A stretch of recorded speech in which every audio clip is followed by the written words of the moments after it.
Il est déjà là, mais la plupart des gens ne le réalisent pas encore. Son esprit se déplace tranquillement parmi nous, sans que le monde ne soit dérangé par sa présence. Et je veux que vous sachiez que rien de ce qui s'est passé n'est le fruit du hasard. L'histoire de l'humanité a une chronologie, et elle est entre les mains de Dieu, et cela nous est assuré par la Bible, qui a enregistré tous les événements prophétiques qui se sont déjà produits, et qui se déroulent en ce moment même, et qui se produiront bien avant ce que l'on peut imaginer. Et au sein de cette chronologie, la parole de Dieu parle de la prophétie de l'émergence de 2 bêtes qui marqueront le début de la fin des temps. La première d'entre elles, qui émergera de la mer, avec 7 têtes et 10 cornes, est l'Antéchrist. Quant à la deuxième bête, qui surgira de la terre et incitera les gens à adorer la première, les trompant par des signes miraculeux, sera le faux prophète. Et je ne sais pas si vous le savez, mais le livre de l'Apocalypse a été écrit par l'apôtre Jean, alors qu'il était emprisonné sur l'île de Patmos, en Grèce. Dieu lui a donné la vision des choses qui se produiraient au cours des 7 dernières années avant le retour de Christ et la fin des temps. Et le langage utilisé par le Seigneur dans ce livre de prophétie était un langage symbolique. Cela signifie qu'au lieu d'exprimer un message de manière directe et littérale, le Seigneur a pensé qu'il serait préférable de transmettre ses révélations à travers des représentations. C'est précisément à cause de cela qu'il existe des dizaines d'interprétations sur qui et comment sera l'Antéchrist. Et dans cette vidéo, je vais vous montrer les principales théories et interprétations que différents courants de pensée et même des religions ont sur l'Antéchrist et comment il agira dans les événements qui se produiront peu avant le jugement final. Mais avant de commencer, abonnez-vous déjà à ma chaîne, car chaque jour je veux vous aider à comprendre la Bible de manière très simple et pratique. Alors, cliquez sur s'abonner, activez la cloche et sélectionnez l'option Toutes pour que vous receviez la prochaine vidéo directement sur votre téléphone portable. D'accord? Frères et sœurs, en fin de compte, qui sera l'Antéchrist? Est-il déjà parmi nous? Restez avec moi, car nous allons maintenant dévoiler les diverses théories créées autour de cet être qui suscite à la fois la peur et beaucoup de curiosité chez les gens.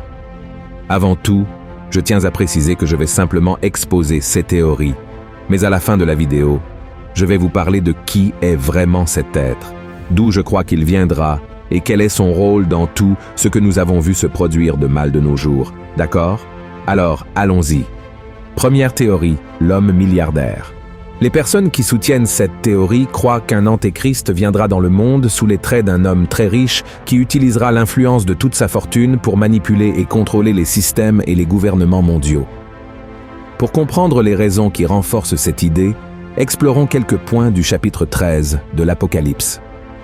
Ce chapitre traite précisément de l'émergence de l'antéchrist, sortant de la mer avec 10 cornes et 7 têtes. Ce symbole, les cornes et les têtes, ont été interprétés depuis l'Antiquité comme représentant différentes nations ou structures de pouvoir, et ils pourraient contrôler toutes ces structures. De plus, les versets 4 à 8 de l'Apocalypse 13 montrent que la bête reçoit l'autorité sur toutes les tribus, peuples, langues et nations, et c'est l'admiration des gens pour un tel pouvoir qui les amènerait à adorer et servir l'Antéchrist. Cette théorie suggère que l'Antéchrist aurait tellement d'argent qu'il pourrait changer l'opinion des gens, contrôler les médias et même manipuler les leaders religieux et politiques. C'est précisément toute cette influence et ce pouvoir économique qui permettrait à la deuxième bête, le faux prophète, d'obliger toutes les personnes à recevoir une marque sans laquelle elles ne pourraient ni acheter ni vendre. Autrement dit, en occupant une position clé dans l'économie internationale et en influençant les politiques mondiales, l'homme milliardaire pourrait imposer ses propres politiques économiques alignées sur un agenda apocalyptique sans aucun problème. Et cette théorie peut expliquer un phénomène très courant de nos jours. Lorsqu'une personne parvient à accumuler une fortune très importante, elle devient une figure médiatique et exerce une certaine influence sur la société. Quelques exemples de cela sont des personnes comme Mark Zuckerberg, propriétaire de Facebook, Instagram et WhatsApp, et aussi Elon Musk, propriétaire de Tesla, SpaceX et bien d'autres. Il y a aussi Donald Trump, ancien président des États-Unis et un puissant milliardaire. Il y a également des exemples tels que Bill Gates, fondateur de Microsoft, et Jeff Bezos d'Amazon. Et savez-vous ce que ces hommes ont en commun? Ce sont des milliardaires réussis, puissants et influents dans le monde entier. Et tous ont été accusés à un moment donné d'être derrière des plans apocalyptiques présumés, tels que l'implantation de puces dans les gens, l'utilisation de leurs plateformes de médias sociaux pour contrôler et manipuler les masses, des liens avec l'élite mondialiste, la franc-maçonnerie et même le satanisme, montrant qu'ils aspirent à dominer le monde à travers leurs entreprises et leurs projets spatiaux. Et ce ne sont là que quelques exemples de milliardaires qui ont été accusés d'être l'Antéchrist. Mais il est important de souligner qu'il n'existe aucune preuve concrète ou biblique étayant ces accusations. Elles reposent sur des interprétations personnelles ou déformées des prophéties de l'Apocalypse. Il est donc crucial d'être très prudent et d'avoir du discernement lorsqu'on aborde ces discours, car ils peuvent engendrer plus de confusion, de peur et de haine parmi les gens. D'accord. Deuxième théorie, l'être d'un autre monde.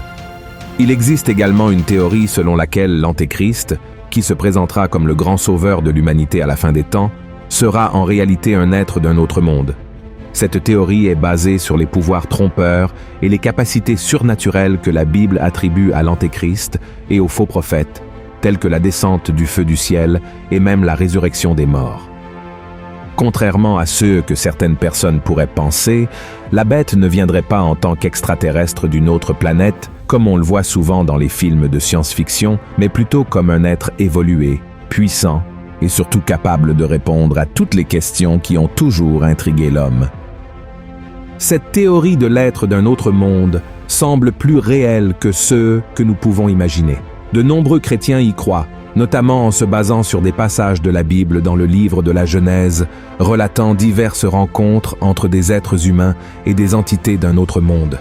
Par exemple, des anges déchus se sont matérialisés et ont eu des enfants avec les filles des hommes avant le déluge. Des anges ont visité la maison de Lot alors qu'il vivait avec sa famille à Sodome.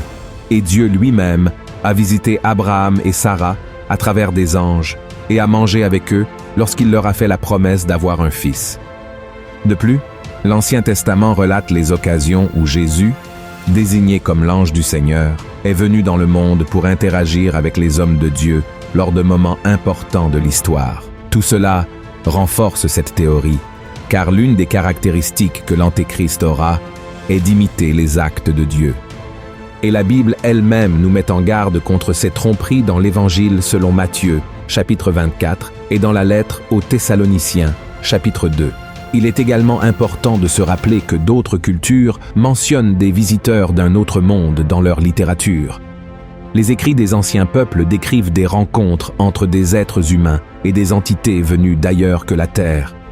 Ces récits ne sont pas seulement intrigants, mais ils créent également une narration montrant ces êtres comme influents, transmettant sagesse et connaissances avancées à l'humanité. L'image d'un être supérieur pourrait bien conquérir les gens et les dirigeants politiques et religieux, en leur faisant croire que, en tant qu'individu meilleur et plus capable, il aurait le droit d'être le grand leader de l'humanité. Et, incroyable mais vrai, les gens adoreraient cet être. Soyons honnêtes, le monde adore déjà les êtres humains qui se distinguent de quelque manière que ce soit par l'argent, la beauté, la célébrité, le talent ou la rhétorique convaincante. Imaginez la taille de l'idolâtrie qu'une personne aussi grandiose et sage pourrait générer. Imaginez comment il attirerait l'attention, l'amour et la dévotion des êtres humains, apportant des réponses sur l'origine de toute chose, offrant des solutions aux problèmes économiques, politiques et sociaux qui causent tant de guerres et de haine de nos jours. Assurément, cet être serait vu comme le Messie venant des cieux, avec la paix et le salut entre ses mains. Et c'est tout ce que Satan a toujours désiré, n'est-ce pas? La troisième théorie, le leader politique. Cette théorie est également largement débattue parmi les érudits de la Bible, car elle suggère que l'Antéchrist émergera en tant que leader politique très charismatique, capable de mettre fin aux différences entre les nations, unissant les peuples sous un seul gouvernement, son gouvernement. En promettant la paix, la prospérité et la résolution de conflits séculaires, cet individu attirerait non seulement des milliards de disciples et éloignerait beaucoup de la présence de Dieu, mais il accomplirait également la prophétie de Daniel, chapitre 9, verset 27, qui révèle comment l'Antéchrist se présentera au monde. Et ce n'est pas tout. La théorie du leader politique s'aligne également sur une autre prophétie de Daniel que nous pouvons trouver dans le chapitre 7 du livre qui porte le nom du prophète. Je veux lire ce passage avec vous pour que nous puissions le comprendre plus en détail. Voici ce qui est écrit. Il me parla ainsi. Le quatrième animal, c'est un quatrième royaume qui existera sur la terre, différent de tous les royaumes, et qui dévorera toute la terre, la foulera et la brisera. Les 10 cornes, ce sont 10 rois qui s'élèveront de ce royaume. Un autre s'élèvera après eux. Il sera différent des premiers, et il abaissera 3 rois. Il prononcera des paroles contre le Très-Haut, il opprimera les saints du Très-Haut, et il espérera changer les temps et la loi. Et les saints seront livrés entre ses mains pendant un temps, des temps et la moitié d'un temps. Maintenant, nous allons analyser les parties de cette prophétie de Daniel et comprendre les raisons pour lesquelles tant de personnes croient que l'Antéchrist viendra dans le monde sous la forme d'un leader politique. La première partie parle d'un quatrième royaume, différent des autres royaumes, qui aura le pouvoir de dominer toute la terre. Cela pourrait être interprété comme un gouvernement mondial très puissant, dirigé par l'Antéchrist, un homme qui se démarquerait des autres par son charisme, sa compétence politique et sa capacité de persuasion. La deuxième partie parle de dévorer toute la terre. Cette image pourrait symboliser la domination du leader sur plusieurs nations et gouvernements, probablement obtenue par des conquêtes militaires, des manœuvres politiques ou d'autres formes de répression. La troisième partie, qui dit que l'Antéchrist parlera contre le Très-Haut, peut être interprétée comme une tentative de ce leader de détourner l'adoration et la loyauté des gens envers Dieu pour lui-même et son gouvernement. Alors que la quatrième partie, qui traite de l'oppression des saints de Dieu et de la tentative de changer les temps et la loi, serait une continuation de la troisième. Autrement dit, ceux qui ne se plieront pas à la direction de l'Antéchrist, en s'alignant sur ses valeurs et principes, seront persécutés et tués.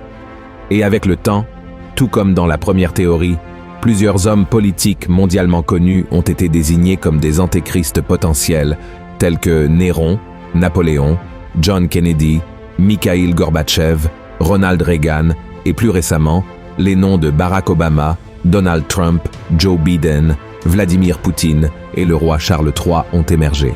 Si nous examinons les Écritures, nous verrons que l'Antéchrist aura toutes les caractéristiques mentionnées par cette théorie. Cependant, il n'y a aucune ligne dans la Bible qui affirme ou garantit que l'Antéchrist sera un leader politique utilisant son influence pour dominer le monde. La quatrième théorie, le leader religieux. Cette théorie affirme que l'Antéchrist sera un leader religieux si influent et respecté qu'il convaincra d'autres leaders spirituels de se rallier à la formation d'une nouvelle et unique religion mondiale. Et pour gagner la confiance de tous, il utilisera des miracles et d'autres signes. Selon la théorie, cet homme serait présenté au monde comme étant si spiritualisé qu'il pourrait sembler avoir été envoyé par Dieu lui-même. Cependant, cette apparence trompera tout le monde, car il ne sera qu'un imposteur. Et cette idée a tout son sens lorsque nous la comparons avec le passage de 2 Thessaloniques, chapitre 2, versets 3 et 4, où se trouve la prophétie suivante. Que personne ne vous séduise d'aucune manière, car il faut que l'apostasie soit arrivée auparavant, et qu'on ait vu paraître l'homme du péché, le fils de la perdition, l'adversaire qui s'élève au-dessus de tout ce qu'on appelle Dieu ou de ce qu'on adore, jusqu'à s'asseoir dans le temple de Dieu, se proclamant lui-même Dieu. Ce texte fait partie de la 2e lettre que l'apôtre Paul a écrite aux membres de l'église de Thessalonique, où il parlait du retour de Jésus et du jour du Seigneur. Il met en garde les chrétiens contre le risque d'être trompés par de faux enseignements, affirmant que ce jour est déjà arrivé. Le passage fait également référence à 2 événements futurs qui se produiront avant le retour de Jésus. Et selon ceux qui croient en cette théorie, cela a tout à voir avec l'Antéchrist en tant que leader religieux. Selon ce texte de l'apôtre Paul, le premier événement sera l'apostasie, qui est un éloignement ou un abandon de la foi en Christ. L'apôtre Paul a prédit qu'il y aurait une grande révolte ou un rejet de la vérité avant la fin des temps. Et les partisans de cette théorie affirment qu'elle se produira sous l'influence de ce leader religieux qui s'autoproclamera Dieu et incitera les nations à suivre ses nouveaux commandements tout en rejetant les commandements de la Bible. Ensuite, viendra le 2e événement, qui est la révélation de l'homme du péché, le fils de la perdition, L'audace de cet homme sera telle qu'il se placera au lieu du Seigneur dans le 3e temple de Jérusalem, déjà en cours de planification, pour accomplir ce que les Écritures appellent un sacrilège terrifiant, où le nom et la sainteté de Dieu seront profondément blasphémés par ce leader. Selon ce chapitre de l'Apocalypse, la première bête serait un leader politique et religieux qui recevrait une blessure mortelle et serait guéri, amenant les gens à l'adorer. La deuxième bête serait un faux prophète qui ferait des signes et des prodiges au nom de la première bête et ordonnerait la création d'une image à son effigie à vénérer. Ce théoricien croit que la première bête serait le pape Jean-Paul II, qui a été attaqué par balle sur la place Saint-Pierre en 1981 et a survécu à l'attentat. Il pense qu'il ressuscitera des morts et se révélera comme l'Antéchrist, l'ennemi de Jésus-Christ et de l'Église. Ils associent également la deuxième bête à un futur pape potentiel, qui serait le faux prophète trompant les fidèles avec de faux miracles et les amenant à adorer l'image de Jean-Paul II.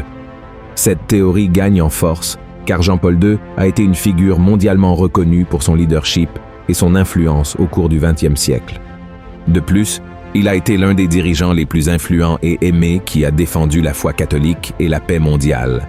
Il est décédé en 2005, a été béatifié par le Vatican en 2011 et canonisé en 2014, lorsque l'Église catholique a officiellement reconnu qu'il aurait accompli des miracles de son vivant et également après sa mort.